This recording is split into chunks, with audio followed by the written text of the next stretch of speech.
Hinding-hindi mo katulong ang magulang mo. Magulang mo sila, kaya irespeto mo. Kasi hindi po sila obligado na linisin lahat-lahat ng kalat mo. Hindi sila maid, hindi sila driver, hindi po sila ATM nyo. Magulang mo sila. Kasi ang bahay na tinitiran mo, pinundar nila. Ang pagkain na kinakain mo, pinaghirapan nila. Ang kuryente na ginagamit mo buong gabi, binayaran nila. Tapos ang lakas mong sumagot, ang lakas mong mag-utos, sino ka? Kung feeling mo alitin ka sa bahay, subukan mong umalis. Magbayad ka ng renta, magbayad ka ng tubig, magbayad ka ng pagkain mo araw-araw. At doon mo marirealize, hindi ka inaapi, pinapalaki ka. Kaya po, tandaan, hindi ka lang nila pinagsisilbahan, inaalagaan ka nila. Ang tamang response sa pag-aalaga, respeto, ambag, gratitude, kunting tulong.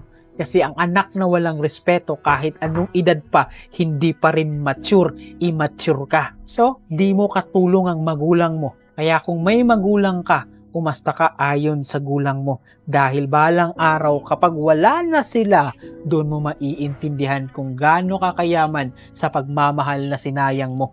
Dahil binabastos mo ang magulang mo.